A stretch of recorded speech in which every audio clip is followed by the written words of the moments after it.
Bueno, buenas noches a todas y todos. Estoy muy contenta de estar en mi casa otra vez, en este museo que quiero tanto. Gracias por esta invitación, por esta conversación que promete ser muy interesante. Yo espero que nos permita llenar de mejores cosas ese pocillo del que hablaba Elkin. Gracias al ICTJ, a Periodismo de Verdad, al Museo Casa de la Memoria Catalina que se hizo. Muchas gracias por mantener este museo vivo, por las conversaciones, ya no son improbables. Estas conversaciones son las más probables en este país en este momento. Son muchas las conversaciones de este tipo que se han hecho. La paz va por ahí, a pesar de todo, sobre todo va de abajo hacia arriba, con mucha fuerza. Por eso esa llamada que hacía Catalina, que hacía Elkin, es tan importante. Esto se construye con todos y con todas. Eso no lo va a construir un señor por allá, por allá arriba. Eso se construye entre todos. Aquí tenemos todos que aportar, y particularmente desde la Comisión de la Verdad, la pregunta es: ¿qué nos pasó como sociedad? No qué le pasó a las FARC, o qué le pasó a la guerrilla, o qué le pasó al Estado, qué nos pasó a todos. Que no paramos esta guerra, que no fuimos capaces de prevenir ni de parar esta guerra, que no somos capaces de parar la guerra que sigue de alguna manera en este país, y eso nos interpela como sujetos. Y tenemos la fortuna de tener a Clara Rojas con nosotros. Clara, muchas gracias por aceptar esta invitación. No, mil gracias, para mí es un gusto también estar aquí. Es muy generoso de tu parte, porque es tu vida la que pones también aquí sobre el tapete para que todos entendamos qué fue lo que nos pasó. Clara lo vivió en carne propia, yo creo que conocido por todos, un cautiverio de muchos años, en el que no solamente quedaron muchas experiencias y muchas marcas en tu vida seguramente, sino también un hijo que debe estar muy hermoso. Y eso pues también es una marca sobre la vida que es a la vez también una alegría. Yo quisiera, Clara, que nos contaras quién eras tú antes de esa retención, de esa permanencia en la selva. ¿Qué pasó ahí y quién eres tú hoy y cuál es ese papel que quieres encarnar?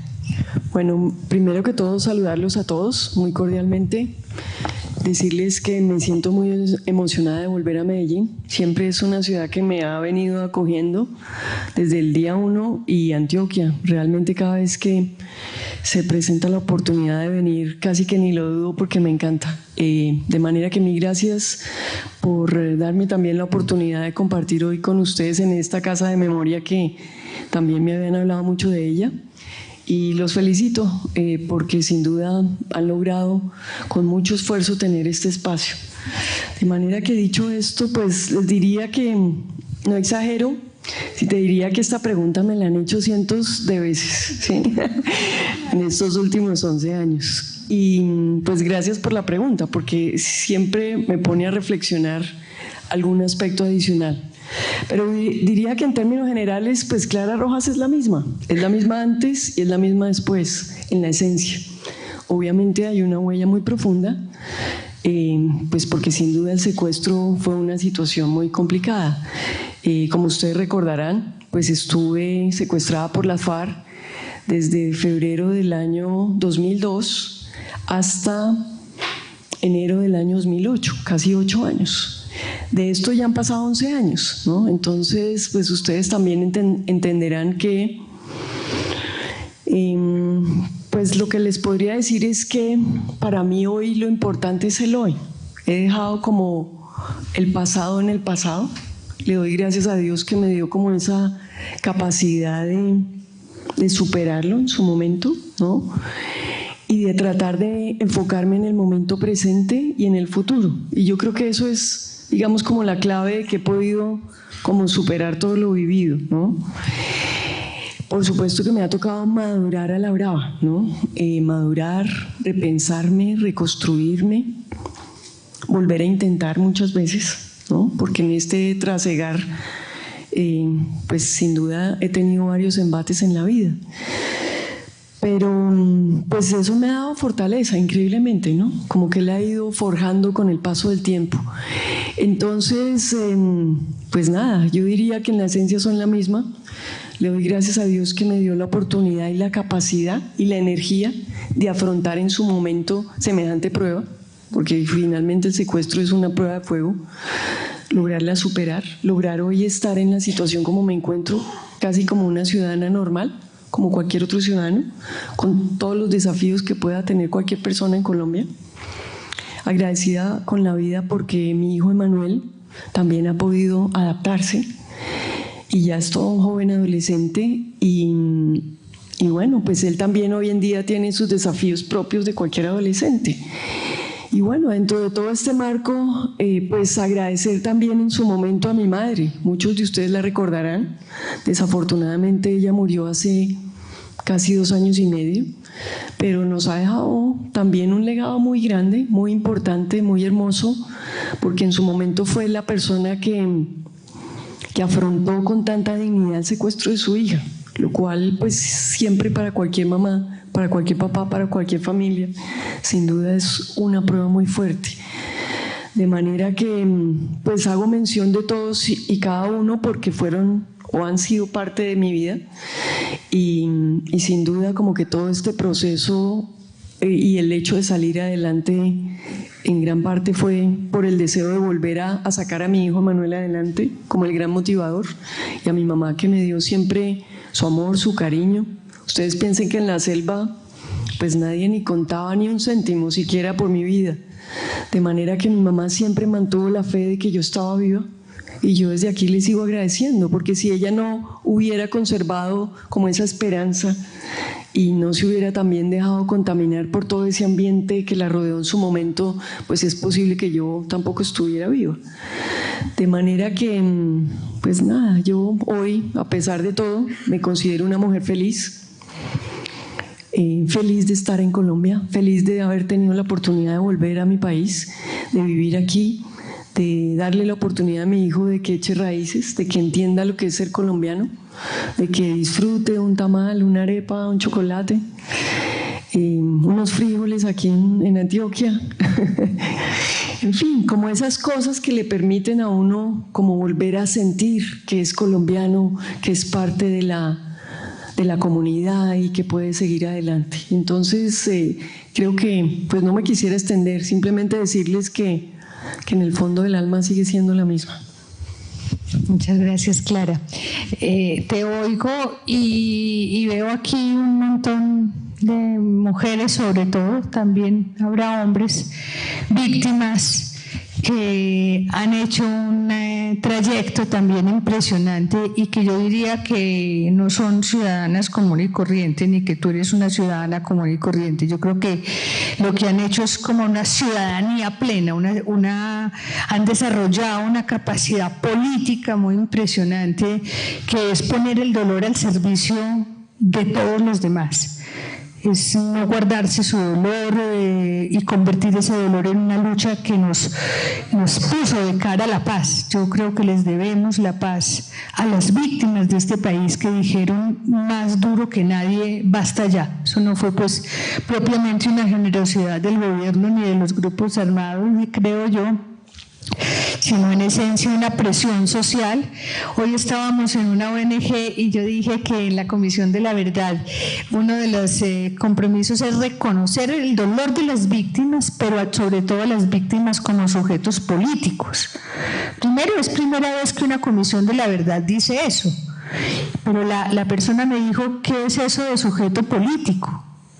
Yo le dije, es una persona que es capaz de poner su dolor al servicio de los demás y convertirlo en una lucha por el bienestar de todos. Entonces quiero hacerle pues un reconocimiento a las mujeres y los hombres que, habiendo vivido ese dolor, nos han enseñado tantas cosas. Yo pues particularmente soy otra después del aprendizaje que he tenido, y creo que el país es otro y tiene una ley de víctimas y tiene un proceso de paz y bueno, tiene un montón de cosas. Entonces yo le diría, ¿cuál es tu propuesta hoy de país? Tú estabas trabajando por el país cuando te secuestraron, y hoy estás trabajando por el país desde el lugar en que estás, porque podías estar recluida y cuando te invitamos y te hemos visto ya en muchos escenarios, te estás jugando una apuesta pública y política en el mejor sentido, en el más amplio sentido de la palabra. ¿Cuál es esa apuesta? Bueno, pues yo quiero confesarles que yo desde niña siempre he querido la paz para Colombia, siempre. Le agradezco a Dios que mis padres me enseñaron a amar a Colombia, ¿no? Con su ejemplo, el haberme comentado cómo se transcurría el devenir político, ¿sí? Yo todavía recuerdo a mi padre, pues estamos hablando de 30 o 40 años, cuando los 20 de julio o el 7 de agosto, que en esos momentos hablaba el presidente de la República, no era por televisión, sino uno lo escuchaba por radio. Y yo lo veía siempre con tanta atención y yo decía, mi papá que escucha, fíjate. Entonces, pues uno piensa que no, pero igual, uno también va escuchando y va entendiendo, y yo todavía era muy niña. Entonces, yo creo que con el paso de los años, uno empieza a tener una cantidad de preguntas de qué es el país que está teniendo. Yo recuerdo cuando estaba en la universidad, por allá por los años 80, pues digamos que una de las grandes pruebas fue que nos tocó afrontar el Palacio de Justicia. Yo estudiaba en la Universidad del Rosario, como a 2 cuadras del Palacio de Justicia, y muchos de mis profesores perdieron su vida en ese hecho. Entonces, pues imagínense, yo estudiando Derecho, yo decía, pero ¿para qué estudia uno Derecho? Si finalmente llegan unos fascinerosos y acaban con todo, ¿no? Desde mi punto de vista. Y así les podría mencionar muchos hechos, pero entonces en la medida en que uno se va como involucrando con el devenir del país, pues increíblemente también lo va queriendo más, va tratando de buscar respuestas, va tratando de buscar sentido y por supuesto otro futuro. Entonces, pues yo siempre he tenido digamos un talante, una manera muy conciliadora, siempre he creído en la paz. Y bueno, les repito, la prueba de fuego fue el secuestro. Hoy, ¿cómo veo el país? Pues les confieso que yo hace 11 años estaba en las selvas del sur de Colombia, confinada, aislada. O sea, es que ni les quiero contar cómo era eso. Ver el país 11 años después, hoy aquí, ver a las FARC de la misma orilla, pues para mí me parece un logro enorme, ¿sí? Yo nunca me imaginé pues verlos desarmados, esa es la realidad. Hace 11 años que estaba secuestrada. Tampoco me los imaginé verlos en el Congreso, ¿no? No me los imaginé desarmados, como ya están más de 7.500 personas. No me los imaginé generando proyectos productivos. No me los imaginé generando familias. He tenido la oportunidad de estar en varios foros con algunas exguerrilleras que yo no conocía. Simplemente hacían parte del grupo. Y para mi sorpresa, porque me contaron después lo que habían hecho, pues nada, eran profesionales. Entonces me impactó y me alegré por ellas, debo decirles. Prefiero verlas en esa situación que no, digamos, alzadas en armas. Entonces, pues yo veo un país diferente a lo que lo veo hace 10 años, a lo que viví de niña, que realmente a veces uno sentía como que no hubiera futuro. Entonces mi tema, a pesar de que el vaso de agua está vacío ahorita, yo siempre lo he visto medio lleno, y esa es una característica que he querido siempre alimentar, ¿sí ves? Yo sé que vivimos una situación crítica, pero siempre trato de hacerme a las cosas que veo que han generado un esfuerzo, y por eso hoy me parece muy valioso estar en este espacio y reconocer igualmente que ha habido un avance muy significativo. Qué bueno, Clara. ¿Qué le dirías a quienes fueron tus captores y hoy están en la vida civil y han hecho ese gesto de paz para con el país? Bueno, pues no es fácil, ¿no? Yo nunca me imaginé que me fueran a pedir asesoría, por decir, o que les pudiera dar un consejo. No, no se trata de eso. Pero sí les podría decir que no desfallezcan, que sigan adelante, que yo entiendo que ellos también tienen sus desafíos, que a veces son muy cuestionados, pero me parece valioso lo que están haciendo. Igual es valeroso, ¿no? Y hacer comunidad. Yo pienso que es parte de lo que les toca. Ahora, antes de entrar, estábamos hablando de qué nos toca a cada cual, ¿no? Yo siento que venir acá y que igual para mí también es un desafío, debo confesarlo, pero siento que es la parte que me corresponde. Entonces yo diría que la parte que les corresponde a ellos es lo que están haciendo y lo valoro en su justa dimensión y yo siento que muchos colombianos también lo están valorando. A pesar de que nadie les está diciendo ay, qué maravilla, qué bonitos están. Igual ellos no están acostumbrados a eso, ¿cierto? Entonces hay que seguir. Yo pienso que independientemente que la gente le diga que está bien o está mal, hay que seguir adelante. En su momento, cuando nosotros estábamos cautivos, nadie nos dijo nada y tratamos de perseverar por encontrar una mejor luz. De manera que yo creo que las buenas acciones que están haciendo hoy en día, porque las están haciendo, pues seguir adelante. Yo creo que eso es lo más importante y verlos hoy uno también con sus ojos que inspiran luz, ¿no? Que miran de frente, que miran a los ojos. Esto no pasaba hace unos años, de manera que yo pienso que eso también les va dando a ellos una tranquilidad de espíritu de que van por el camino correcto. Obvio, tienen riesgos como todos tenemos riesgos en este país, pero sin duda me parece que hay que seguir adelante y yo creo que eso es lo más valioso. Bueno, Clara, muchas gracias. Yo creo que uno de los grandes aportes de este acuerdo en La Habana es el sistema integral de verdad, justicia, reparación y no repetición. Vuelvo, repito, es una demanda de las víctimas, es una lucha que se dieron, un logro grande que se pactó en ese acuerdo de La Habana, y en el centro yo creo que está más que la justicia, la verdad, porque aún la justicia especial para la paz, la JEP, se basa en que sobre todo se diga la verdad. A más verdad, menos castigo. Y la unidad de búsqueda de personas dadas por desaparecida pues busca una de las más grandes verdades que requiere esta sociedad, y es saber dónde están los desaparecidos.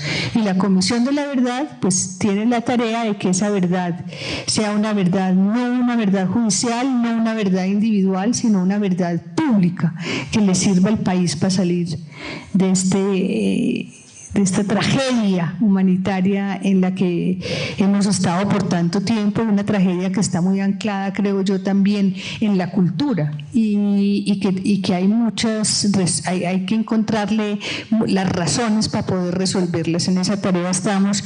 Entonces yo quiero invitar a Pastora Lape, que está aquí hoy con nosotros, es comandante de la guerrilla de las FARC, que actuó en el Magdalena Medio pues mucho tiempo, no sé qué otras cosas haría o en qué otros cargos estaría. Hoy está encargado de un proceso muy importante de la paz que tiene que ver con la reintegración de todos estos excombatientes, y está haciendo una tarea, me consta, muy juiciosa, y le está ayudando a la Comisión de la Verdad en la construcción, en la comprensión de qué pasó, qué nos pasó, qué les pasó también a ellos en el marco del conflicto armado.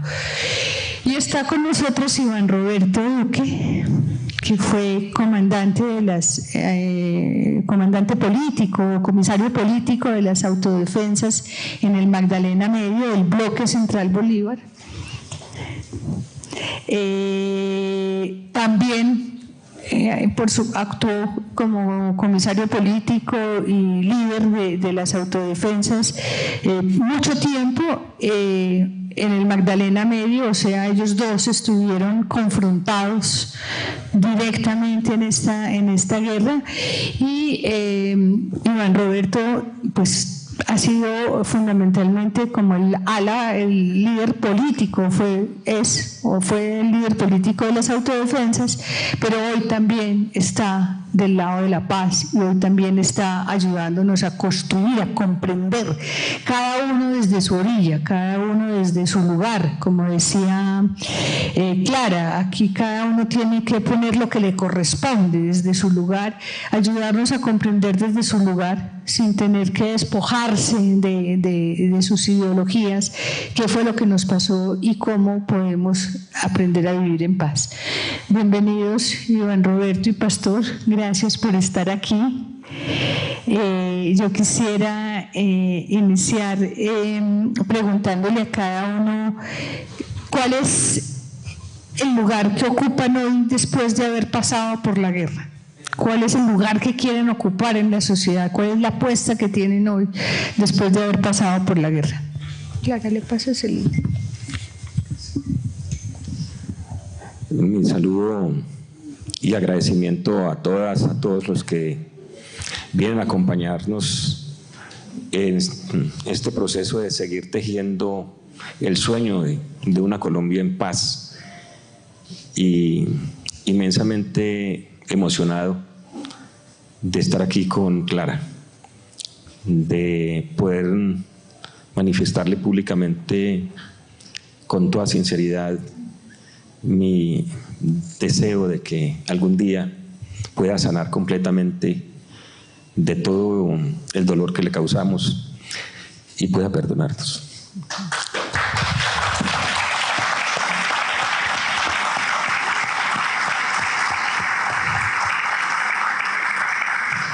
De igual manera, hoy manifiesto mi perdón a Iván Roberto. Nos causó daño también su organización en el Magdalena Medio. Fueron familiares que perdí, pero hoy lo veo con respeto. Diríamos que hemos podido compartir espacios y he aprendido a verlo como un ciudadano más, que también seguramente fue producto de todo este país que construimos, diríamos, en medio de una intolerancia política que nos llevó a estas condiciones. Es decir, creo que mi corazón ha sanado. Odié cuando me fui a filas guerrilleras, iba cargado de odio y en muchas ocasiones actuamos con odio, pero también aprendimos en todo este escenario de que tenemos que despojarnos del odio, de la estigmatización. De lo contrario, no vamos a ser capaces de construir sociedad. Y le digo, Clara, con toda sinceridad, que el drama de ustedes nos llevó a una generación en las FARC también a ir definiendo otros caminos. Desde lo político, que ese no era el método para transformar el país. Es decir, verlas a ustedes también en esas condiciones como mujeres, eso nos tocó también las fibras de la emoción en lo que tiene que ponerse la emoción en la política.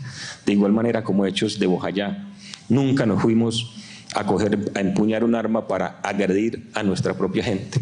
Y cuando eso, por la misma dinámica de la guerra, llegó a esos niveles, dijimos, aquí hay que buscar otros caminos, o si no, esto sigue en un proceso de descomposición de todas las acciones, de todos los actores del conflicto, y aquí hay que buscar es un nuevo camino, que es el camino de la esperanza, y es el que hoy estamos construyendo. Hoy estoy, por supuesto, como integrante de la dirección del partido, pero también como representante de todo el colectivo en proceso de reincorporación en una instancia que estableció el acuerdo de paz para la reincorporación económica y social de ese conjunto de exguerrilleros que es el Consejo Nacional de Reincorporación. He aprendido mucho porque tengo que moverme entre mi compromiso, diríamos, político, militante, con quienes siguen en el partido, pero de igual manera mantener una mirada más amplia en la reincorporación en todo lo que tiene que ver con el establecimiento o el trabajo para establecer unas políticas públicas en lo que tiene que ver con la reincorporación, más allá de la reincorporación del sujeto que estaba en armas y más como en una mirada de reincorporar al Estado a unos territorios que tuvo siempre en la marginalidad. Es decir, este trabajo de la reincorporación es una mirada integral, establecer una mirada integral de comunidades Por eso tiene mucho que ver con los planes de desarrollo, con el enfoque territorial. Entonces digo que aquí me toca moverme en un debate interno, es porque la reincorporación tiene que cobijar al conjunto de los ex integrantes de FARC, sean o no sean militantes del partido. Es decir, desde esta instancia yo no puedo mirar el proyecto productivo, la asesoría, el acompañamiento psicosocial del exguerrillero porque sea militante, porque siga militando en filas de partido. Puede estar por fuera del partido, lo que tengo que hacer o lo que tenemos que hacer en este equipo es que se mantenga en la militancia de la reincorporación. Entonces ese es, diríamos, como también un ejercicio muy importante en cuanto a que cómo construimos país más allá de la mirada partidista. Ese es mi reto, mi desafío. Muchas gracias, pastor. Iván Roberto, ¿cuál es tu lugar hoy después de haber participado en la guerra? Mi respetuoso saludo a todos los presentes y mi reconocimiento a los organizadores de este encuentro tan interesante y tan importante para la paz del país. Después de haber estado en el escenario de la guerra durante 25 años, encontrarme aquí, primeramente, al frente de Clara Rojas, que indudablemente encarna y simboliza el dolor y el valor de todas las víctimas de esta guerra infame, de esta guerra que no debió ocurrir en Colombia, que no puede, que no debe ocurrir en ninguna parte del mundo. Cuando me inicié en la organización como uno de los cofundadores de las autodefensas del Magdalena Medio, hace ya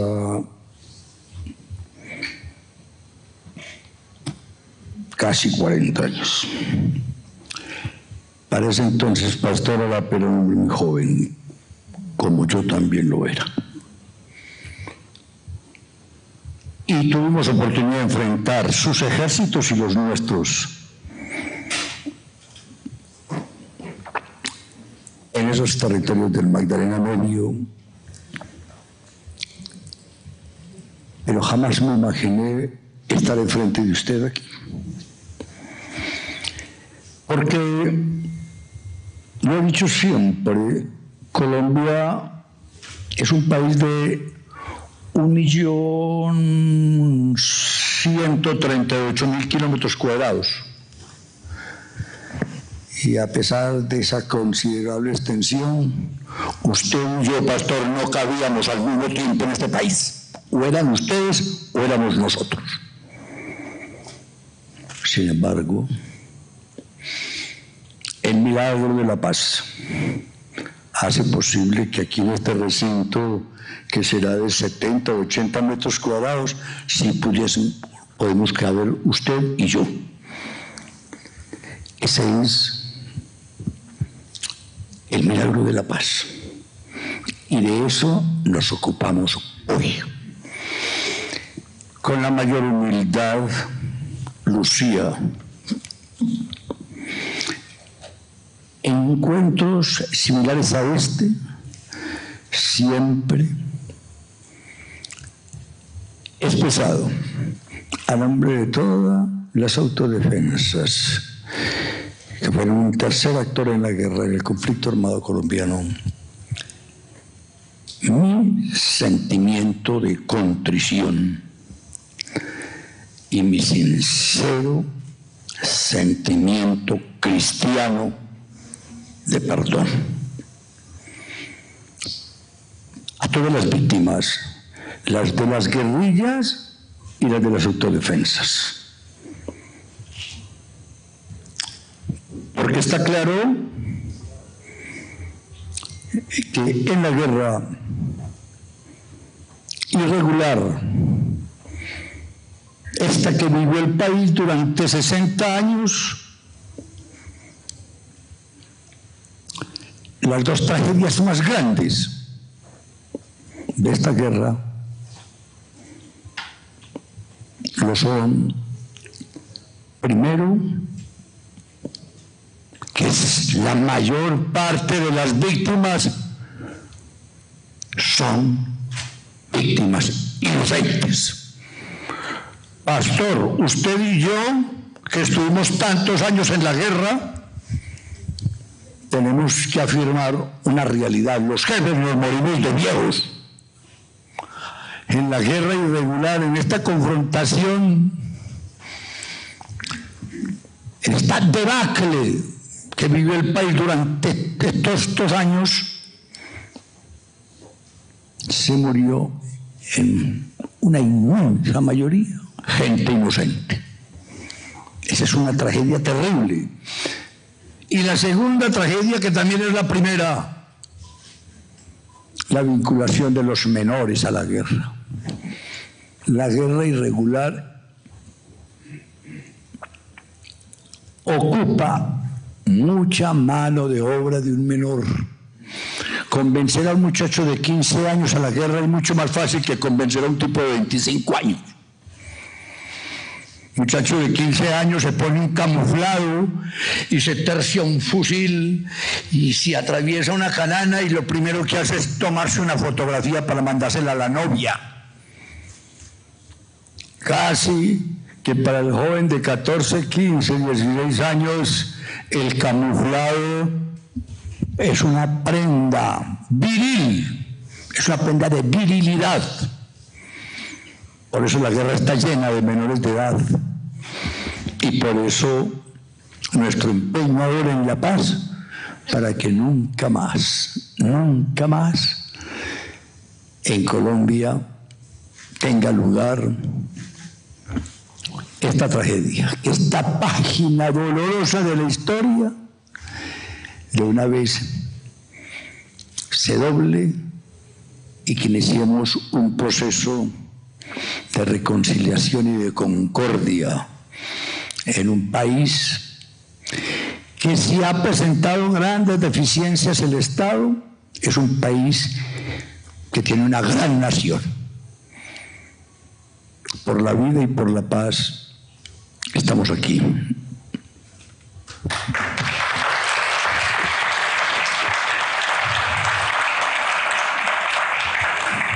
Muchas gracias, Iván Roberto, por tus palabras necesarias. La tarea hoy es preguntarnos ¿para qué la verdad? Y pues estamos escuchando verdades desde que nos sentamos, pero esa pregunta se refiere mucho ¿por qué hay que conocer? O se refiere esencialmente por qué es necesario conocer, que la sociedad y sobre todo las víctimas conozcan la verdad de lo que pasó. ¿Dónde se funda esa necesidad y cuál es el valor de la verdad para una sociedad? Quisiera que cada uno diera su concepto, porque esa es la tarea que nos ocupa hoy en este país, hablar de la verdad. Casi siempre le hemos sacado el cuerpo a la verdad y le hemos sacado el cuerpo a los problemas más hondos y difíciles en este país, no los hemos encarado. Pero también yo he dicho que la verdad es un asunto sobre el que no hemos hablado, sobre la importancia y la noción de la verdad. Yo no me acuerdo de haber tenido ninguna reflexión en el colegio ni en la universidad sobre la verdad. No me acuerdo sino de mi mamá que lo pellizcaba a uno y le decía, diga la verdad. Pero no me acuerdo nunca y creo que tenemos entre manos la posibilidad de hacer de la verdad un bien público que nos permita afianzar la confianza y la democracia. Pero sobre todo hoy se trata de una verdad que nos sane, una verdad que nos libere del dolor, una verdad que le permita a las víctimas encontrar alguna respuesta sobre ese dolor. Entonces quiero escuchar a Clara, que seguramente también en su momento quiso saber la verdad profunda, no qué me pasó, sino que por qué pasó esto, por qué fue posible además que pasara esto. tienes el micrófono, te lo pasas. Gracias. Pues yo también eso me lo he preguntado muchas veces, ¿no? Porque pues normalmente a veces siempre tenemos entendido que la verdad duele. Entonces, debo confesar que a mí a veces me cuesta preguntar, oiga, ¿cómo por qué? ¿Y para qué? ¿Sí? De por sí de lo que ya me tocó padecer, yo digo, ¿y esta respuesta que me van a dar, cómo me va a llegar? ¿Cómo la puedo digerir? ¿Cómo la puedo asimilar? Y a la final, ¿para qué me sirve? Que es como la reflexión de hoy. Y bueno, pues yo tengo mi formación abogada, ¿no? Aquí cada cual traemos nuestro... y siempre aprendí que cuando uno tenga dudas, pues, aunque parezca absurdo, pues hay que ir a lo básico, ¿no? Me puse a mirar el diccionario, Lucía, me vas a perdonar. Pero es que uno encuentra claridad y realmente es que la rueda ya está inventada. Desde los griegos estamos hablando de la humanidad desde la verdad y lo importante que es para la transformación de las sociedades. Viene del latín veritas, ¿no? La verdad, veritas. ¿Y qué es lo que uno espera? Pues la conformidad de lo que se dice, con lo que se siente o con lo que se piensa. ¿Para qué? Para poder en algún momento recobrar la confianza, que es lo más difícil de recuperar, ¿no? O sea, nada más aburrido cuando uno le dicen una mentira, así sea pequeña. Ay, es que te invité y al fin no pude llegar por el trancón, por decirte lo mínimo. Y uno le choca porque sabe que es otra cosa, ¿cierto? Pero ustedes imagínense cuando estamos hablando de hechos tan fuertes como los que nos ha tocado en el conflicto. Entonces yo lo que diría es, y me puse a mirar bien la definición de diccionario, no traes una, sino son como 10 acepciones. Yo las leo porque yo creo que a todos nos ilustra y nos sobra. Dice, conformidad de lo que se dice con lo que se siente y se piensa. Propiedad que tiene una cosa, que tiene siempre la misma, sin mutación alguna. La verdad es la verdad. O sea, no nos pongamos con cosas. La verdad es la verdad. Si es de noche, es de noche. Si aquí hay luz, hay luz. Si la vela está prendida, es la vela prendida. Si mañana va a amanecer, mañana va a amanecer. Pero no nos salgan con cuentos. Juicio o proposición que no se puede negar racionalmente, que es un poco lo que les estoy diciendo. Si está de noche, está de noche. ¿Cómo tapar el sol con las manos? No se puede tapar. Cualidad de veraz, hombre de verdad, fíjese que es lo que trae el diccionario. O sea, una de las cosas que más dignifican a una persona es cuando se sabe que es un hombre o una mujer de verdad, ¿no? Y uno lo dice, incluso cuando era niña, Lucía, yo no sé, yo creo que eso sí lo viste en el colegio. Cuando uno está pensando en el novio, ¿no? Oiga, aunque sea un hombre de verdad, ¿sí o no? ¿Sí recordarás o no? Claro. Pero igual, los hombres también piensan en una mujer de verdad, ¿no? ¿Sí o no? Y que me diga la verdad. No, claro, uno siempre, porque es la relación más profunda, ¿cierto? Expresión clara, sin rebozo ni lisonja, esto es muy español. Con que a alguien se le corrige o reprende por algo que no debió hacer, o un error. Realidad, la existencia de algo real, ¿sí? Si hubo un hecho grave, pues, y es la verdad, ¿correcto? Es la moral, la conformidad de lo que se dice con lo que se piensa, la pura verdad, clara y sin tergiversación. Todo esto es del diccionario, fíjense que yo no me estoy inventando nada, pero me ayuda a también uno poderle decir a la gente qué es lo que espera realmente, para asegurar la certeza y la realidad de algo. Puede ser amarga, por supuesto, para asegurar y confirmar la realidad de lo que se dice. O sea, realmente necesitamos certezas como sociedad. Y a la final, por más amarga que sea, siento yo que eso nos va a permitir en el mediano y en el largo plazo reconocernos como nación y como país, que esa es nuestra historia, esa es nuestra verdad. Y uno ve sociedades tan avanzadas como los asiáticos, ¿sí? Los japoneses, los chinos o los mismos europeos. O sea, ellos llevan años por delante y finalmente cuando uno a veces ve sus historias dice increíble que ellos hayan podido, ¿no? Para no ir muy lejos, el siglo pasado, la Segunda Guerra Mundial, el Holocausto. Y esta gente se ha apropiado de su historia y la ha podido entender que es parte de sí, de sus generaciones. y siguen adelante. Entonces yo creo que este proceso en el que estamos embarcados de búsqueda de la verdad, por más dolorosa que sea, por más amarga, por más que nos cueste mirarnos a los ojos, es importante, porque a la final como sociedad estamos construyendo la conciencia de nuestra propia nación.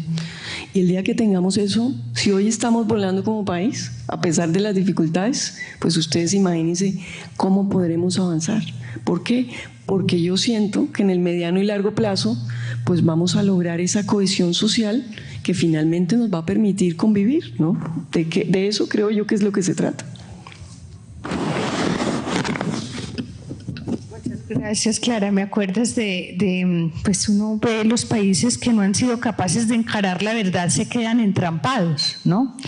Mira que de todas maneras España es uno de esos países en Europa que no ha logrado transitar hacia una democracia plena o hacia un estado de convivencia pleno. Hay unas disputas políticas que todas están fundadas en no haber tramitado de manera clara y cierta la tragedia que vivieron en su periodo del autoritarismo impuesto.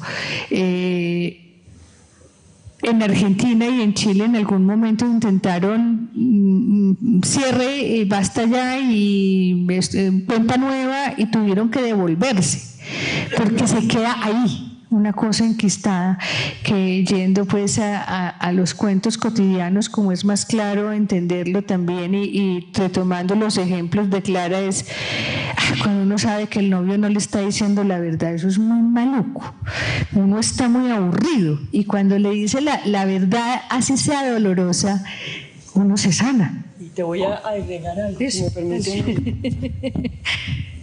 Y voy a agregar algo que a mí me ayudó a afrontar esta situación. Yo tuve una abuela, mire, de Racamandaca, debió tener ancestros antioqueños, yo realmente no sé, pero ella de chiquita me decía: mi hijita, es preferible pálido una vez que no descolorido toda la vida. Y entonces ustedes entenderán que yo, cuando recupero mi libertad, pues yo vengo con un hijo, ¿sí? Y cuando estoy allá con mis compañeros de cautiverio, de infortunio, de dolor, me dicen: Clara, ¿no? Como a mí es la primera que me anuncia que me van a liberar, ellos me meten un susto, y usted ¿cómo va a decir que tuvo un hijo? ¿No? Y yo me acordé de mi abuela, mire, la adoro, y desde aquí le mando el mayor cariño, todos los días pienso en ella, ¿no? En mi mamita, que es maravillosa, y me decía esto: mi hijita, preferible pálido una vez y no descolorido toda la vida. Pues a mi pastor, yo no sé si ustedes sepan, cuando yo llego, que me traen de Caracas a Bogotá, tengo una, pues perdón con los periodistas que les he venido tomando cariño, pero a mí me esperaba una sala de estas, preguntándome, obvio, por mis compañeros de cautiverio, pero también por mi hijo, ¿no? Y yo dije: no, esto toca la receta de la abuela, ¿cierto? Y me preguntaron y yo le dije: sí, yo tuve mi hijo y se llama Manuel y camina. Y lo tengo que ir a ver. Por fortuna no pude atenderle todas las respuestas que me preguntaron. Pero esa actitud, como dice la Biblia, la verdad os hará libres. Entonces, ¿qué me permitió fluir? ¿Sí? Entonces la gente ya sabía: Clara tuvo su hijo en la selva. Y pues llevamos 11 años y ya podemos vivir en Colombia normalmente. Entonces, pues mire que una cosa tan sencilla que uno le tiene miedo. Imagínense que para mí era afrontar también. Todos mis compañeros decían: oiga, ¿y usted ahora cómo va a afrontar eso? O sea, me daba más susto afrontar a mi familia que quedarme en la selva. Y dije: no, eso sí tampoco, o sea, increíble. Pero fíjese también el estado emocional de todos para poder pensar eso. Entonces, pues yo les diría que esa receta de las abuelas es magnífica. Y eso como sociedad nos va a ayudar. Entonces, y la Biblia lo dice, pues yo también soy católica, perdón, pero uno pone en la mesa lo que está. La verdad os hará libres. Y uno no lo entiende hasta que no lo practica. Entonces, en la medida que uno asume esas situaciones, pues sigue adelante. Y la vida le va abriendo los caminos. Y yo ando feliz, ¿por qué? Pues porque me siento una mujer responsable, pude asumir toda la responsabilidad por mi hijo, me ha tocado trabajar durísimo, pero lo he hecho con gusto, con amor, como tantas mujeres en Colombia lo hacen. Más de 25 millones de mujeres somos madre y cabeza de hogar. Y yo dije, a mí esto tampoco me puede costar duro, porque es que todas somos así, entonces hay que echar para adelante. Y eso es lo que me ha motivado a seguir para adelante. Entonces, pues no, ahí les estoy dando la fórmula. Qué bueno. ¿Qué hubieras sido de ti, Clara, si no hubieras decidido en ese momento decir la verdad? ¿Hasta cuándo? ¿Hasta dónde se queda uno con esa mentira ahí? Claro, queda. Y finalmente no es que ni fuera mentira o no, simplemente era como afrontarla y poder hablar de la situación.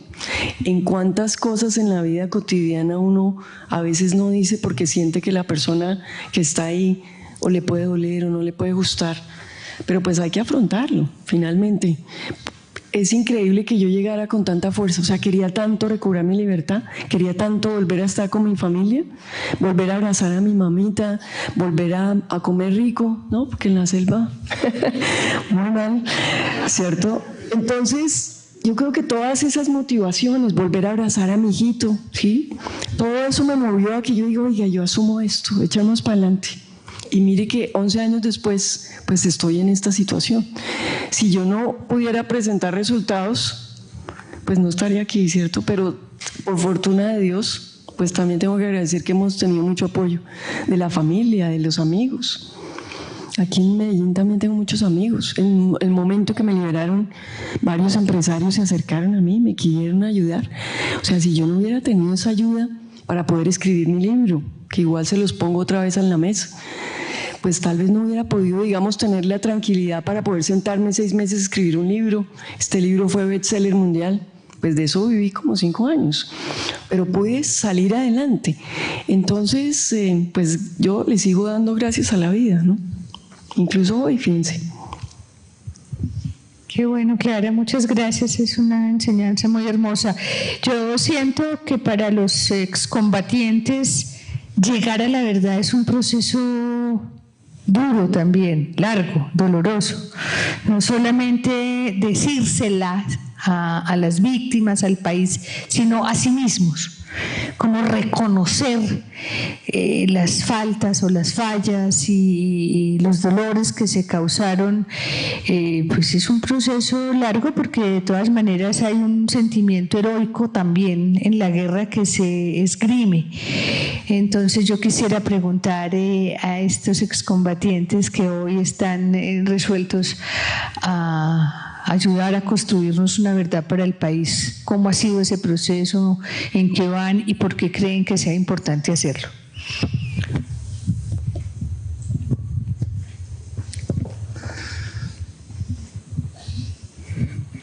Desde nuestro voluntario sometimiento a la justicia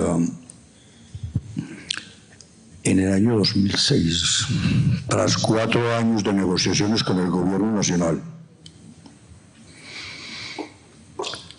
tuvimos nosotros el primer reto grande ante la justicia, pero más que ante la justicia, ante la sociedad, y dentro de la sociedad ante las víctimas. Cuando se nos exigió que a cambio de esa generosa actitud de la sociedad de permitirnos reincorporarnos nuevamente a ella, a cambio de ciertas concesiones importantes de la justicia,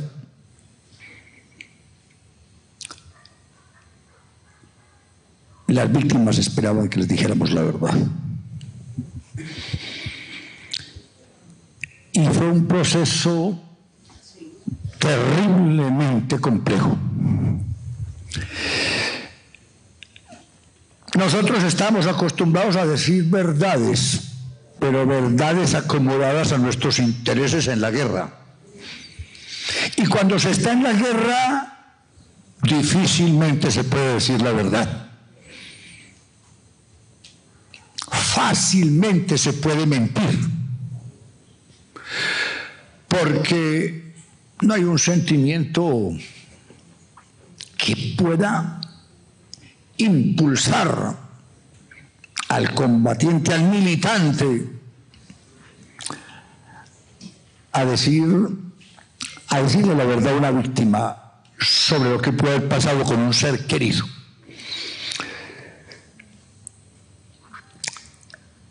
La entrega de las armas y la desmovilización nos puso al frente de ese reto.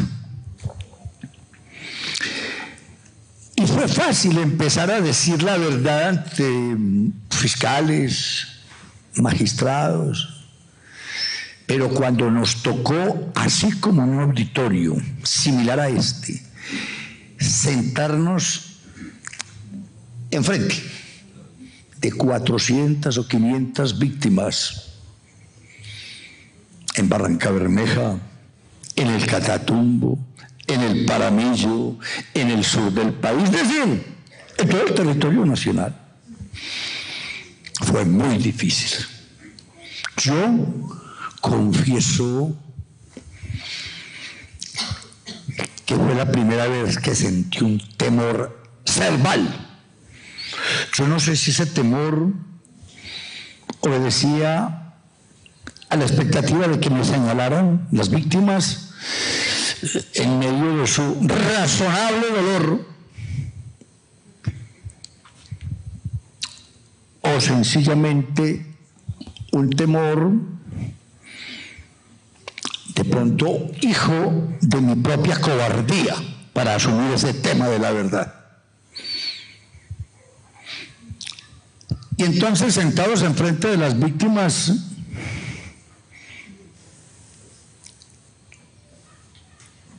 comenzamos este ejercicio. Yo les confieso,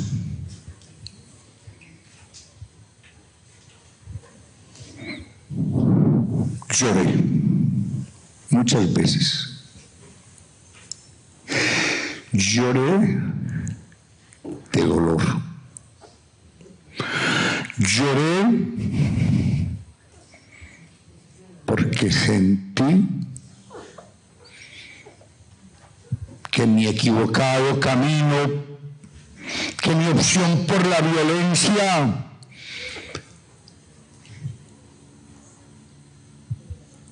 había generado un gran daño, un inmenso daño.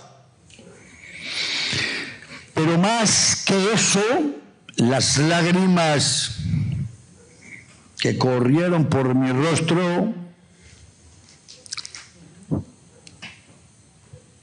se dieron cuando escuché a varias madres acercarse a nosotros, conociendo a ciencia cierta lo que había pasado con sus hijos. Nos perdonaron. Yo no creí eso. Yo no creí en esa grandeza, Clara. Yo no creí jamás, porque yo no perdoné. En la guerra yo fui un soberbio. Nada que produzca más arrogancia que las armas. Y ese era un escenario muy distinto. Y el perdón generoso de esas víctimas me indujeron a decirle la verdad a Colombia. No fue la amenaza del juez ni del magistrado. No fue el temor a pagar más años de cárcel de los que permanecen en prisión. No, yo les confieso con toda hombría de bien que nada que nos haya movido más a decir la verdad que esa caridad del corazón de las víctimas indirectas de esta guerra, perdonándonos.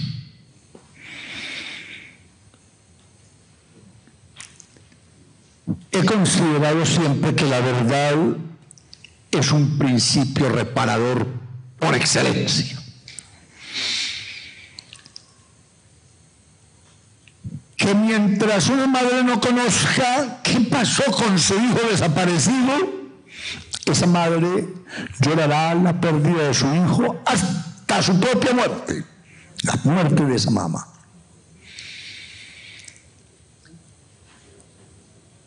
Por eso yo celebro tanto, Lucía, esa iniciativa feliz de la Comisión de la Verdad.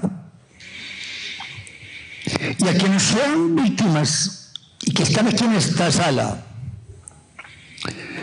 con uncioso respeto, he de decirles que la verdad sobre la guerra no está en los anaqueles oficiales. La verdad de la guerra y de lo que ocurrió en este país no está en los archivos de justicia y paz y de pronto de la JEP ahora. No. Esa experiencia, esa dinámica que se ha generado alrededor de la Comisión de la Verdad nos ha entusiasmado a muchos. Hice la oportunidad para expresar aquí el compromiso de mi organización desmovilizada y el mío con las víctimas, pero el compromiso con las más allá de esperar un perdón de ella, es la obligación nuestra de decirles qué ocurrió, de contar qué pasó en la guerra. Después de 25 años que estuve en ella, en muchas ocasiones tuvimos oportunidad de estar enfrente de delegados de los distintos gobiernos que llegaron a pedirnos no expresen, no cuenten, no digan nada. ¿Y quién le dio la orden? Infortunadamente,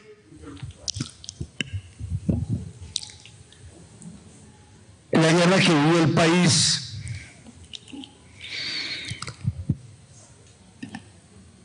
no solo fue causada por las facciones armadas que nos enfrentamos. La guerra que vivió el país en mucha parte fue patrocinada y dirigida y consentida por el Estado colombiano. Esa es una realidad. Una vez en frente de 500 víctimas, para terminar, hablando del tema de la verdad y frente a una cantidad de interrogantes que nos formulaban las víctimas, yo le reclamé a la magistrada de entonces: señora magistrada, las FARC, ustedes acababan de desmovilizarse, otros grupos armados ilegales desde la insurgencia o desde la derecha se habían ya desmovilizado. Hemos concurrido a los estrados judiciales o a la Comisión de la Verdad, etcétera. Pero aquí, le decía yo a esa magistrada enfrente de un auditorio como este, donde hay una silla vacía, hay una silla desocupada. ¿Dónde está el Estado colombiano que consintió esta guerra y sigue patrocinando la guerra? No lo hemos visto. Ni ha sido sentado en el banquillo de los acusados. Y el Estado fue un actor determinante en este conflicto. Esperamos que así como tenemos que honrar a las víctimas a través de la verdad, Lucía, a través de la verdad, así como tenemos que buscar la reconciliación reconociendo nuestra propia responsabilidad, porque cuando las guerrillas se levantaron en armas, en un momento dado unos colombianos pensaban que ustedes estaban causándole daño a Colombia, y entonces nos levantamos nosotros también en armas para combatir ese daño, y es posible que combatiendo un daño nosotros hayamos causado también un daño, si se quiere, mayor. Y ese reconocimiento tiene que imperar como condición, como premisa fundamental para entregarle a las víctimas del conflicto armado una verdad sincera, una verdad verídica, una verdad clara, una verdad contundente sobre lo que pasó. Y si por decir la verdad es necesario comprometer a muchos sectores de la sociedad y al mismo Estado colombiano que estuvieron detrás de cada uno de nosotros impulsando la guerra, a eso le apostaremos. Muchas gracias. Muchas gracias, Iván Roberto. Gracias. Pastor. Nosotros siempre pensamos pues que aquí hay como unos elementos en la construcción de sociedad que tienen que ver con la verdad. Pues aquí estamos muy ligados, la verdad está con la memoria. Y nosotros lo que decimos es que todo este proceso, cuando nos lo planteamos como un sistema que tenía que integrar verdad, justicia, reparación y sobre todo para garantizar la no repetición, tenía que partir de ahí. Y tal vez pues cada uno en el territorio donde los acontecimientos lo llevaron a la guerra.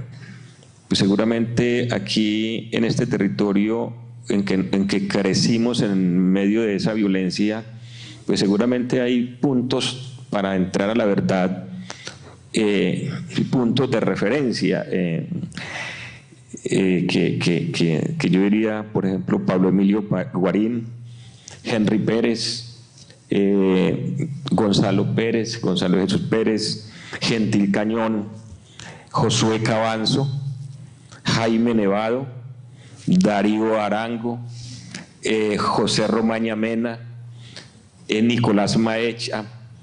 Bueno, son nombres que nos traen puntos de verdad, de dónde llegar a la verdad, por qué esto, cómo resultamos unos en esto.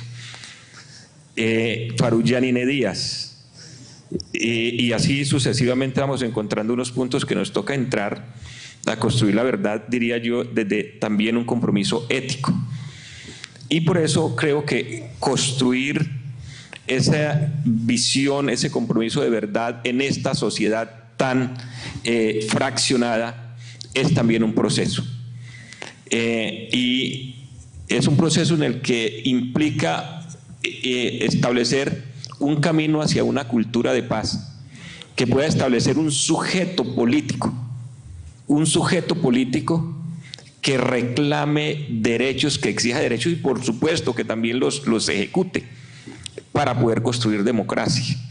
Porque si no establecemos ese sujeto político que tenga la capacidad de mirar en términos, en horizontes de democracia, es muy complicado, porque también diríamos la verdad, como la hemos conocido acá, no la verdad desde lo subjetivo, sino desde la construcción de sociedad. También tiene enfoques partidistas. ¿Qué, a quién, para qué? Entonces está la verdad del partido, de los partidos, está la verdad con una visión, una carga ideológica, y está, diríamos, la verdad que podría establecer el vencedor, la verdad que llamamos la verdad oficial, y está también la verdad del sometido, del oprimido. Hay una verdad, diríamos, desde el punto de vista de justicia y una verdad también desde la historia. ¿Qué nos pasó en nuestra historia como construcción de sociedad? Y lo que queremos aquí es que tengamos esa capacidad de ir construyéndonos esos sujetos políticos con un compromiso ético en la construcción de esa sociedad. Y eso implica un sacrificio. Eso implica entrar a tratar de hacer un ejercicio objetivo. ¿Qué ocurrió? ¿Por qué se presentó la masacre de La Rochelle? ¿Qué ocurrió ahí? ¿Por qué las FARC, en qué determinado momento las FARC define que es las retenciones económicas o el secuestro una forma de financiar la guerra? ¿Quiénes se beneficiaron además de esos entornos alrededor del conflicto, porque eso nos llevará también a mirar quiénes hoy siguen azuzando el conflicto, porque la guerra produce importantes dividendos, produce poder, y no siempre el poder para quienes están administrando las armas.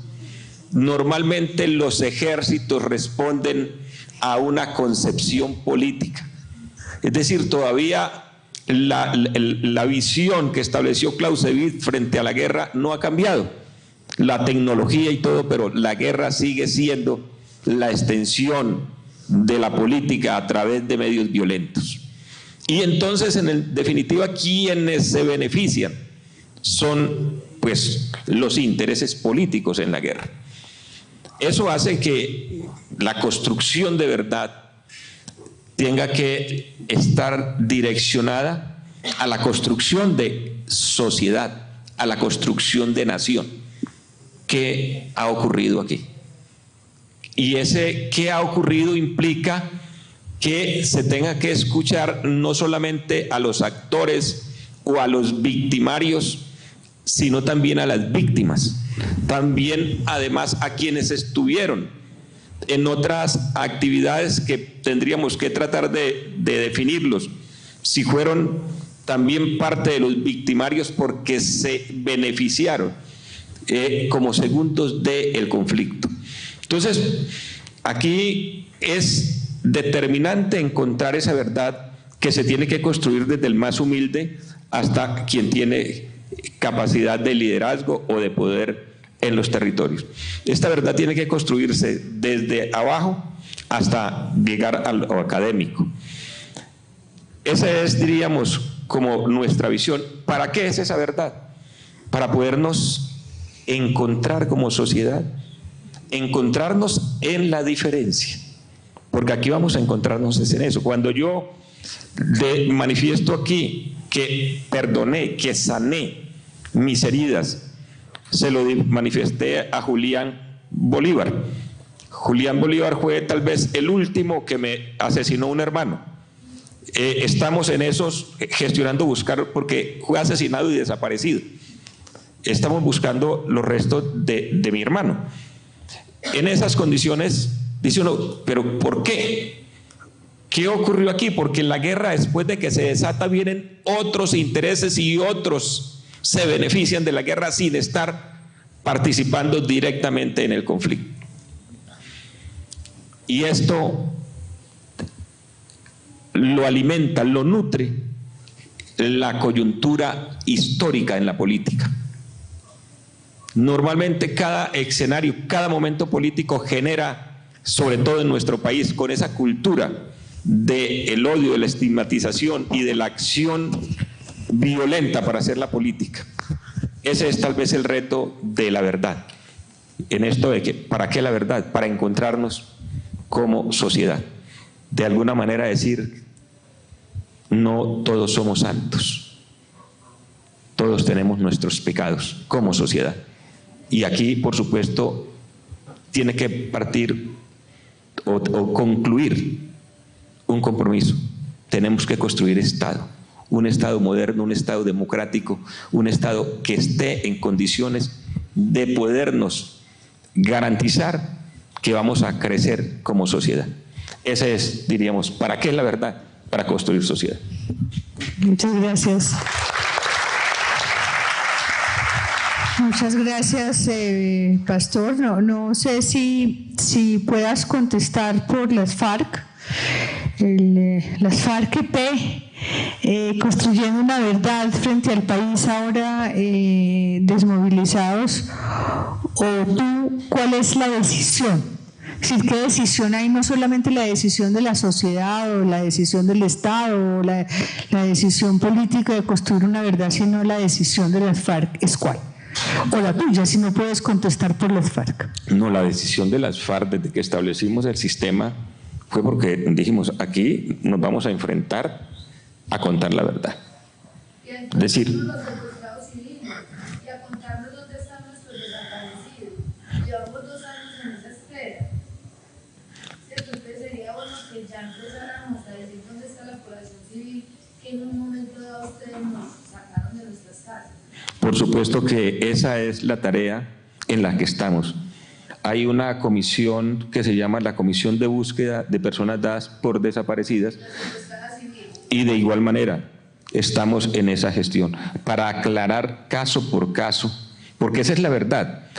Tengan toda la plena seguridad que aquí nosotros no venimos a ocultar nada, venimos a decir: esta persona murió en cautiverio, y ya sepan que hemos devuelto personas que murieron en cautiverio bajo nuestra responsabilidad.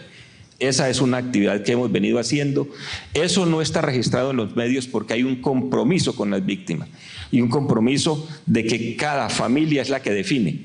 Sí informa, porque por respeto a las víctimas, ellas son las que deciden. Yo recibí mi cadáver de parte de...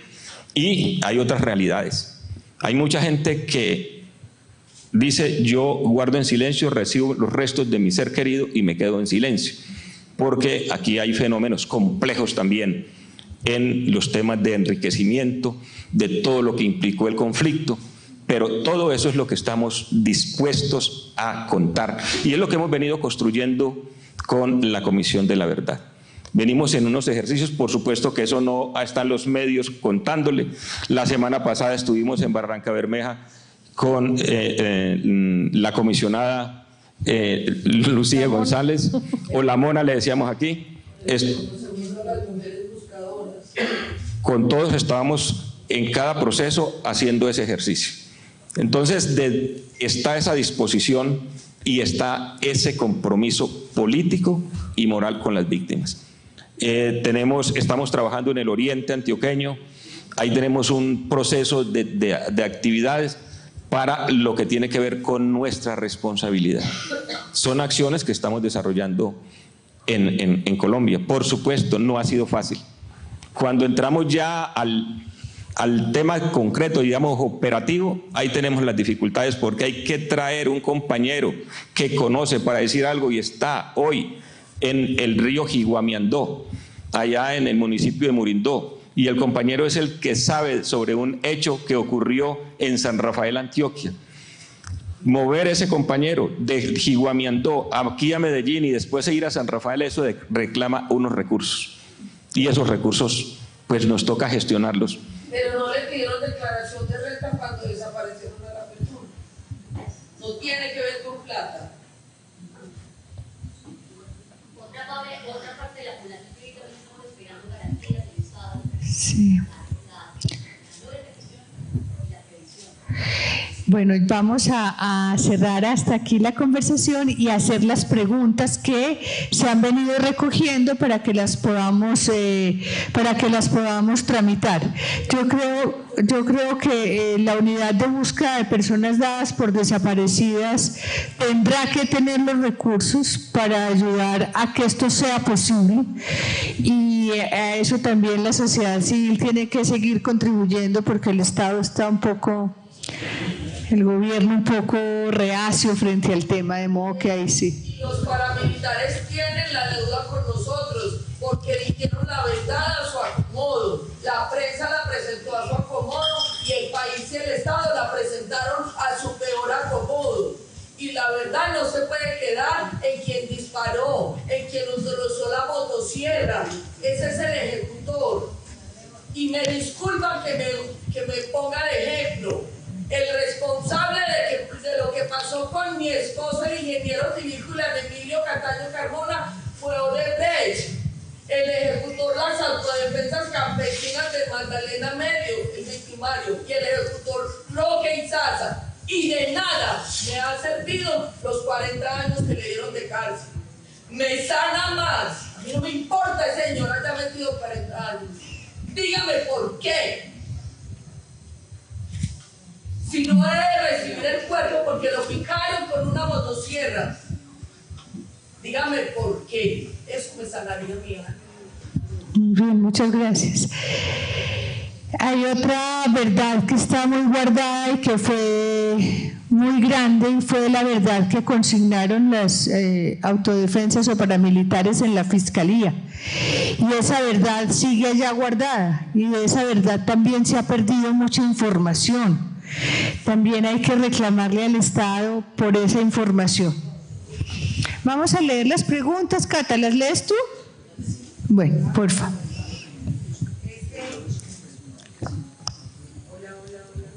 Ven, por acá te prestamos un micrófono. Hola, hola. Previamente habíamos acordado con algunas víctimas que van a hacer la intervención acá. Está Luz Amparo de Madres de la Candelaria y Luz Mary, que se nos adelantó un poquito, pero ya van a poder Ella tener ha sido adelantada el siempre. micrófono. Y el resto de preguntas, pues por temas de tiempo vamos a seleccionar algunas que te las vamos a pasar, Lucía, para que las puedas leer allá, pero os queríamos decir pues que previamente sí priorizamos a que ellas puedan usar la palabra. Muchas gracias, Cata. Disculpen, ya un poquito respirando más despacio, pero voy a poner un ejemplo sencillo. Móvil 8 dice en Justicia y Paz: en este sitio, en La Escombrera, enterré 15. En Justicia y Paz. Justicia y Paz ordena que el municipio de Medellín haga exhumaciones. El municipio de Medellín en el 2015 pues le creyó. Si el tipo enterró 15 ahí, escarbemos ahí. En ningún momento consultaron las víctimas. Y la verdad tiene que venir en una conjugación de todos aquellos que estamos afectados, que intervinieron, que ejecutaron y que son responsables. Y como fue simplemente el dato que dio el victimario, 6 meses hubo un proceso de exhumación en La Escombrera y no encontraron nada. No verificaron con las víctimas. La supuesta verdad que estaba dando el victimario se perdió. La respuesta está escondida. La respuesta está enterrada en La Escombrera. Entonces, la verdad tiene que ser una conjugación de todas las versiones.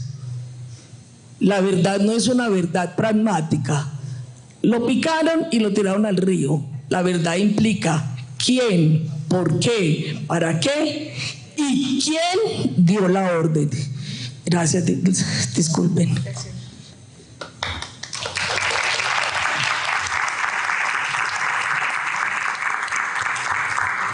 Bueno, buenas noches para todos y todas. Yo soy Luz Amparo. Actualmente soy la representante legal del movimiento fundador de las Madres de la Candelaria, tanto para Pastor como para Iván. Las mujeres resistimos a la guerra y no parimos hijos para la guerra, parimos hijos para la paz. Estamos esperando todo el proceso de justicia y paz que nos dijeran la verdad. No la verdad acomodada.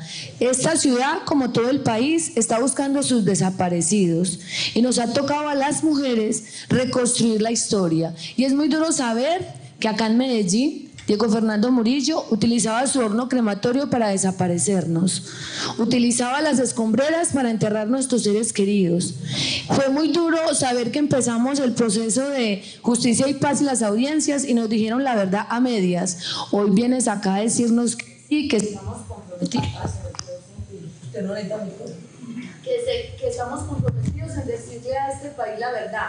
¿Cuántos años vamos a esperar? ¿Cuántas mujeres tenemos que enterrar esperando que ustedes nos digan dónde está? Al menos un huesito de nuestros seres queridos, que nosotros no pedimos estar en esa guerra, fuimos el sándwich. Y llevamos 2 años jugándole a los acuerdos de La Habana, Pastor, esperando que ustedes nos digan qué pasó con la población civil.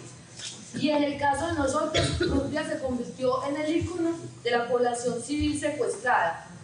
Y aún hoy estamos esperando y vamos a todos los eventos con la ilusión de que ustedes nos digan dónde está la población civil, que como Clara estuvieron en la guerra, que como Clara sufrieron muchas cosas allá y que no están afuera porque no eran políticas como Clara aquí presente, ¿cierto? Y como Ingrid, mi gran amiga que amo y que eternamente le di gracias a Dios que la guerra me devolviera la mitad de lo que era mi amiga. Entonces hoy venimos acá a decirles, las mujeres de este país seguimos resistiendo a la guerra, pero no queremos que nos digan una verdad dilatada en el tiempo, no queremos despedir más mujeres esperando saber qué pasó con sus hijos, no queremos enterrar más personas en esta ciudad esperando una verdad.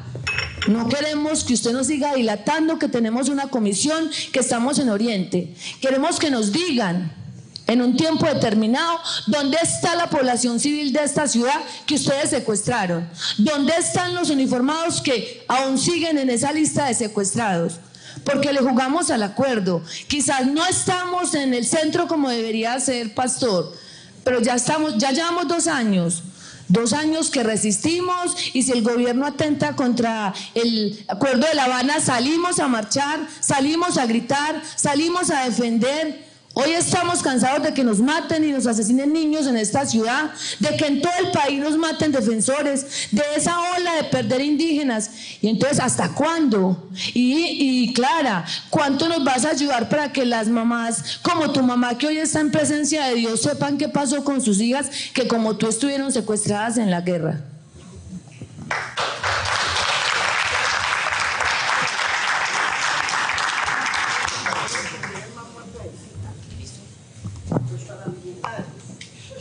¿No hay más preguntas? Sí. Bueno, yo no creo que sea posible responder todas estas preguntas, por eso hay un proceso. Hay un proceso que sí es largo, que sí es delicado, porque yo creo que ustedes mismas lo han dicho, no es que alguien diga, es como se confirma con las víctimas, con otros actores se contrasta la verdad. Desafortunadamente, pues ni es sencillo ni es barato, pero yo sí creo que vamos en una ruta, como decía Clara, este sí es un país mejor hoy, que tiene unos compromisos que entre todos hacemos cumplir. ¿Dónde están nuestros desaparecidos? Pregunta a Iván Duque, las Madres de la Candelaria. Hay unas preguntas precisas. ¿Dónde está mi mamá Ana Livia y mi hermano Everardo de Jesús Carvajal, que este 18 de agosto cumple 19 años y no he tenido ninguna verdad? ¿Dónde está? Siguen en la impunidad. Yo le diría a esta persona que si nos da los datos.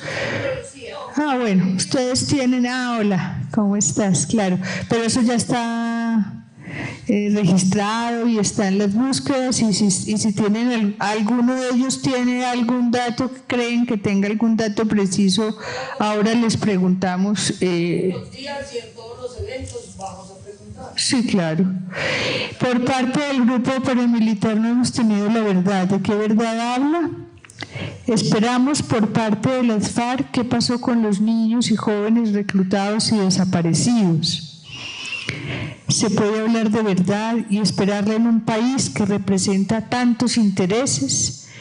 ¿Cuál es la verdad que realmente se le debe al pueblo colombiano? Esta pues es una pregunta de un tamaño, que esa es la tarea que estamos tratando de hacer en la Comisión de la Verdad. ¿Dónde están los secuestrados y desaparecidos? ¿Dónde está Ruth Beatriz secuestrada por ustedes, pastor? ¿Cuándo van a empezar a entregar las fosas de los desaparecidos a los dos? ¿Dónde están nuestros desaparecidos? ¿Y cómo se garantiza la restitución de tierras? Los líderes que luchan por la restitución de tierras están siendo asesinados y asesinados. ¿Cuál es la ruta de la restitución? ¿Y dónde están otra vez los desaparecidos? Y aquí hay una pregunta que me parece que pues también es muy de fondo, y es cuáles fueron las causas que los llevaron al conflicto armado. Entonces no sé si hay alguna respuesta precisa. Consuelo. Qué pena, es que yo siempre en estas cosas donde estamos las víctimas he propugnado porque más tiempo conversemos, ¿cierto? Porque a nosotros no nos dejan sino hacer preguntas a las víctimas. Entonces nos quedamos con unos interrogantes muy grandes. Entonces yo por eso quería pues decir lo que pienso que sucede en estos foros en donde asistimos las víctimas del conflicto. A mí me parece que hay un peligro con todas las comisiones que hay nombradas, que de la verdad, que la reparación, etcétera, y porque de pronto siento que se deja de lado la responsabilidad del Estado, que ahí hace una pregunta que coincide con lo que yo siento, es ¿cuáles son las verdaderas causas del conflicto colombiano? Porque ahí es donde el pueblo nuestro toma partido y se divide, y hay un origen de las guerrillas y hay un origen de las AUC. Si nosotros no tenemos claro esos orígenes, entonces seguimos entre nosotros exigiendo las respuestas, mientras los terratenientes, los grandes terratenientes, los grandes industriales están en el poder, han sido presidentes, son congresistas y siguen ordenando desapariciones y asesinatos en nuestro país, mientras nosotros creemos que entre nosotros nomás, entre los protagonistas físicos de la guerra, entonces los autores intelectuales no existen. A mí me parece que es una de las fallas más grandes. Y yo digo, para saber realmente quiénes promovieron el dolor desde el poder económico y político, esos son los principales responsables, los autores intelectuales. Este nivel no se está manejando como fundamentación dentro del conflicto colombiano. O sea, es muy peligroso realmente, porque entonces nosotros nos odiamos, tratamos, nos hablamos, lloramos de todo, y ellos bien buenos sentados en el Congreso haciendo las leyes en contra del pueblo. Todo esto que pasa en estas discusiones me lleva a mí a pensar que el diccionario también hay que actualizarlo. Verdad no es una sola. Está la verdad de los de arriba y está la verdad del pueblo que vive en la miseria. O sea, el diccionario va a tener que actualizar también lo que quiere decir sobre la verdad. Entonces a mí me parece que confiesan los protagonistas de la guerra, pero no los ideólogos desde el Estado. Ellos hoy por hoy interponen tutelas, recursos para no responder ante la Corte Suprema de Justicia. Y fuera de eso, en la Corte Suprema de Justicia tenemos elementos que están comprometidos con no decir la verdad. Entonces, ¿qué panorama nos espera a nosotros? La verdad tiene que ver con aquellos que se enfilaron a defender la verdad del poderoso y de los terratenientes. Y la verdad que más se escucha es la de quienes llevaron a la práctica las masacres, los asesinatos y las desapariciones. Nosotras, las llamadas víctimas, queremos una verdad que identifique a los autores intelectuales. Yo digo que eso es lo principal. ¿Quiénes fueron los que organizaron los ejércitos propios oficiales y los ejércitos sin rostro de las AUC? Eso también lo tenemos que saber. Queremos la verdad de los incitadores, de quienes propiciaron la miseria, el dolor y la injusticia en este país. De resto, nos vamos a dar debates entre nosotros, que hay que darlos, porque la guerra no se nos puede olvidar, degrada de parte y parte, eso no se nos puede olvidar. Pero que no nos sigan enfilando en exigir la verdad desde cierto nivel, mientras ellos siguen siendo reelegidos y congresistas nuestros. Muchas gracias.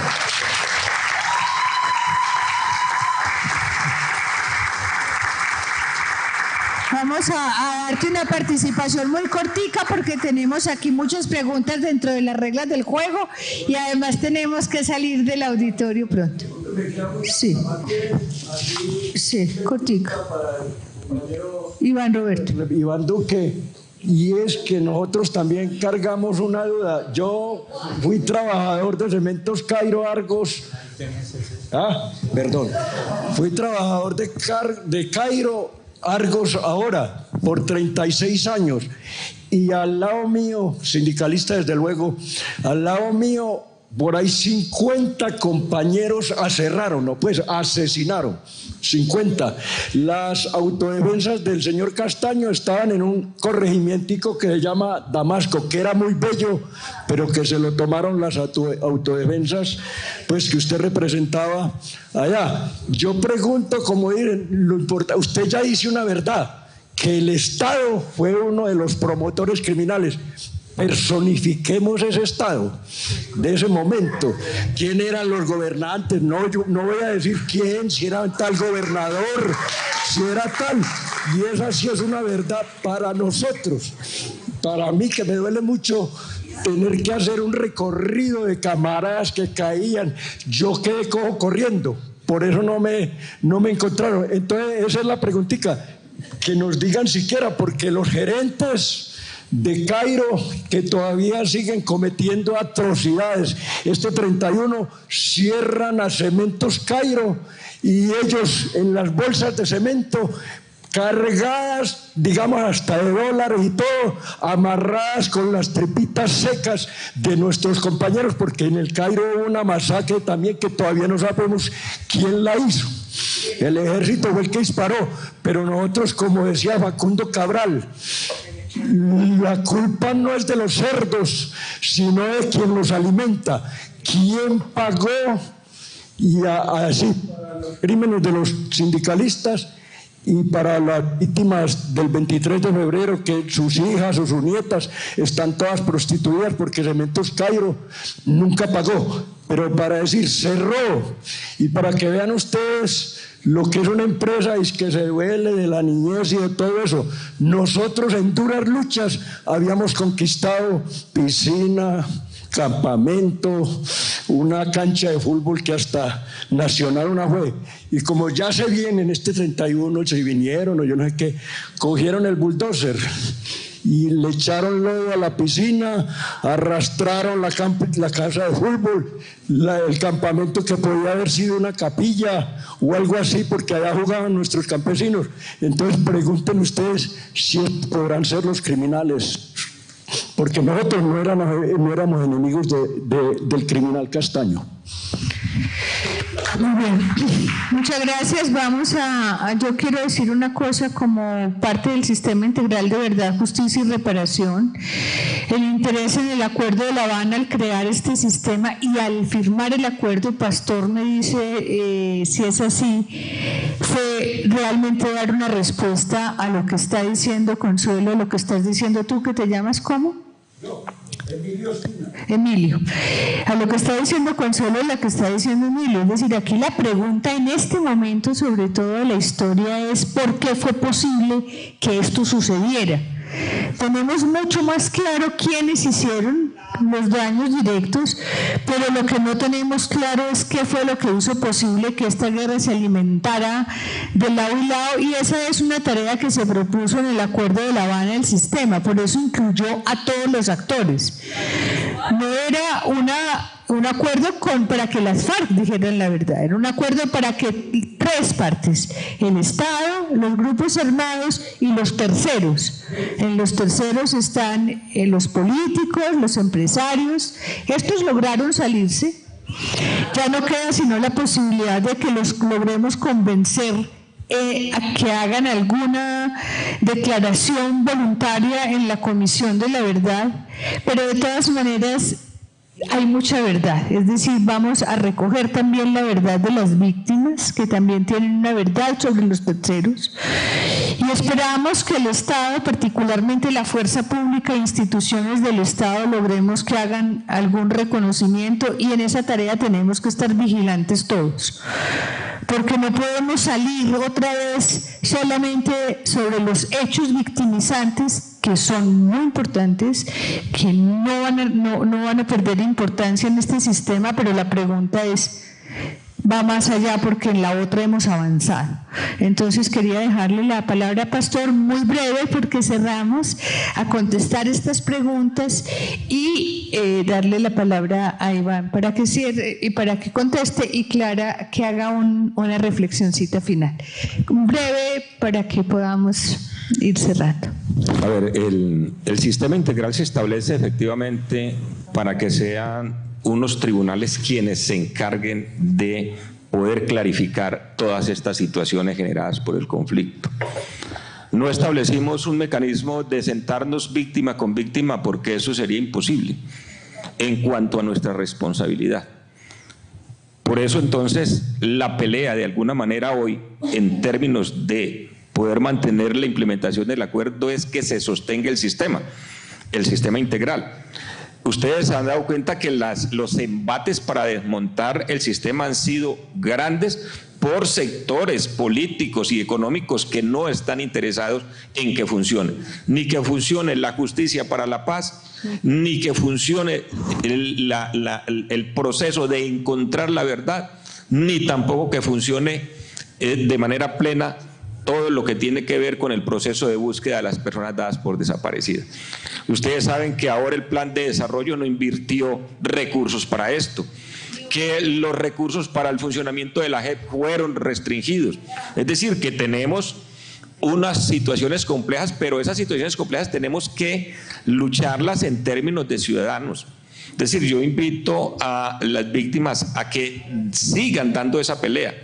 La pelea efectivamente no es con nosotros, la pelea es para que el Estado pueda funcionar y nos garantice a todos.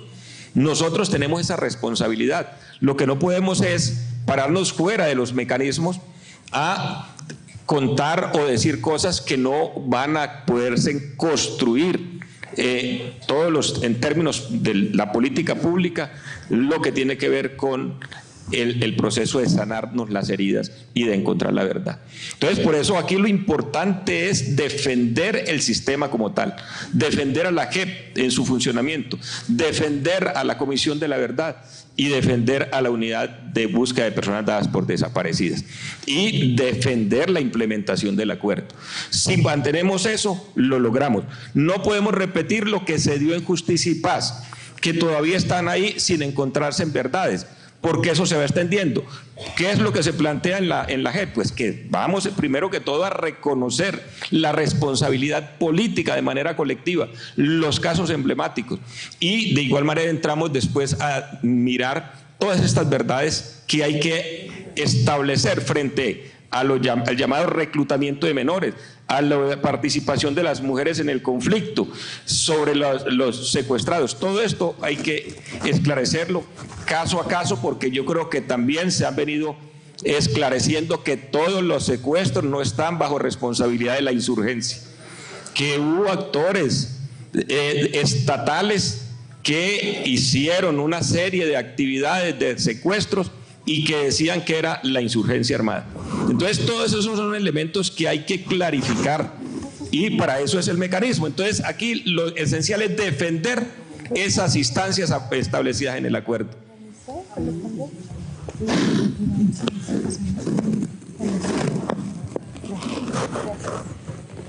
No, ven.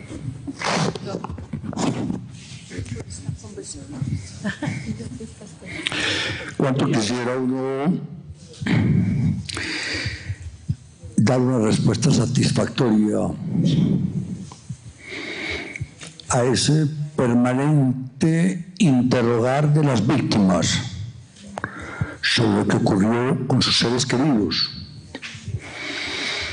Y más allá de describir circunstancias de tiempo, modo, lugar, autores, coautores, móviles, yo estoy muy de acuerdo con una de las expresiones que expuso aquí en estos momentos cuando hablaba ¿quién está detrás de todo esto? ¿Quién es tú? Es que mientras no descubramos eso, esto va a ser muy difícil.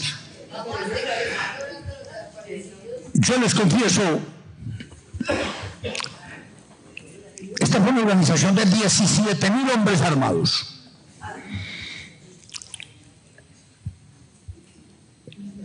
Compuesta por bloques que operaron en distintas zonas del país con gran autonomía. Quisiera uno conocer la verdad de todos esos bloques y qué ocurrió. Yo mismo se los digo por la memoria de un hijo que perdí, que todavía me sorprendo en los tribunales, escuchando esos largos listados de muertos, desapariciones, violaciones, usurpaciones. ¿A qué horas ocurrió todo esto? ¿Dónde estaba el Estado colombiano? Yo quiero hacerles un llamado muy respetuoso a las víctimas aquí. En Justicia y Paz, Solo en Justicia y Paz se han rendido más de 150.000 horas de declaraciones. 13 años, 14 años.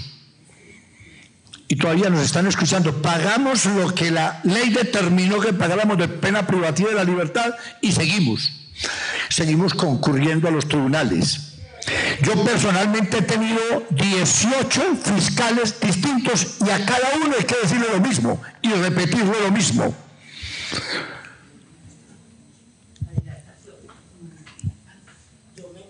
Hay más de 7.000 fosas denunciadas, ubicadas, y creo que no alcanza a calzas pietas, la mitad identificadas por medicina legal. El proceso en la justicia camina terriblemente lento. Hace unos días necesité entregarle a un periodista unas declaraciones que di yo hace 8 años en relación con las matanzas terribles de esta guerra, la matanza del Naya, en el Valle, donde murieron un número de víctimas apreciable, inocentes. Las bajaron de una chiva y de esa masacre hablamos y denunciamos al empresariado del Valle del Cauca como financiador del grupo paramilitar que asesinó a los inocentes. Yo pregunto, ¿qué ha hecho la justicia ante los gerentes de las compañías azucareras del Valle? ¿Qué ha hecho? ¿Dónde están los empresarios que giraron 1.200 millones de pesos al grupo Calima para que incursionara en el Valle? ¿Dónde está? ¿Qué ha pasado?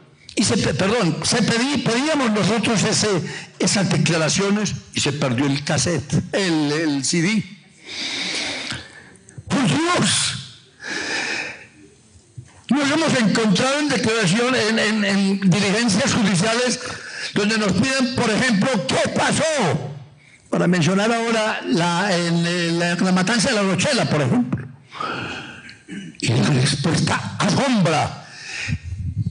Falló el sistema de grabación y no quedaron incluidas esas declaraciones. Entonces, ¿dónde está la justicia? ¿Qué ha pasado con más de 10.000 compulsas de copias a la justicia ordinaria contra no solamente los parapolíticos, que tal vez es en lo que más acuciosamente ha trabajado la justicia? Y entonces, ¿dónde está la paraeconomía? ¿Dónde están los que nos financiaron la guerra? Es que un fusil, y Pastor no me deja negar, en su época costaba 20 millones de pesos. ¿Dónde está? ¿De dónde vino ese dinero? ¿Cuál fue el papel de la grande oligarquía en este país en la guerra? ¿Y cuál ha sido la respuesta de la justicia frente a que, por ejemplo, al gremio bananero que durante más de 4 años financió la guerra en Apartadó, en Carepa, en Turbo? ¿Dónde está? ¿Dónde está? Aquí el gran cómplice de todo esto es el Estado. Que la Fiscalía responda por las personas que hemos señalado con nombre propio, entre altos militares, entre políticos, entre empresarios poderosos. ¿Dónde están? ¿En qué cárcel en Colombia se encuentran, por ejemplo, los empresarios de palma y aceite de la costa que por más de 10 años le pagaron a los paramilitares para que asesinaran al pueblo? ¿Dónde está? Y eso todo lo hemos dicho, eso todo lo hemos señalado. Decía don Emilio ahora, sí, tiene razón.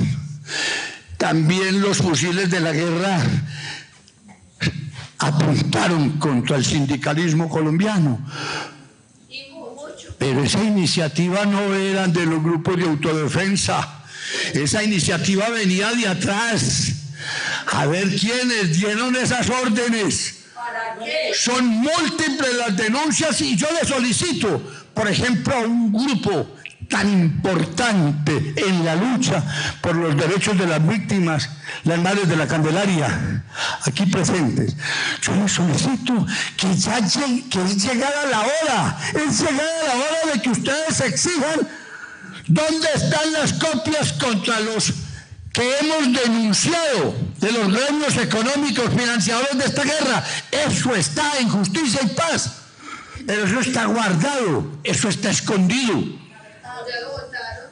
Hay una cantidad de políticos ahora que me estremece verlos anunciados dizque en las pasacalles, hombres que estuvieron desde su privilegiada posición económica sosteniéndonos la guerra y pagándonos.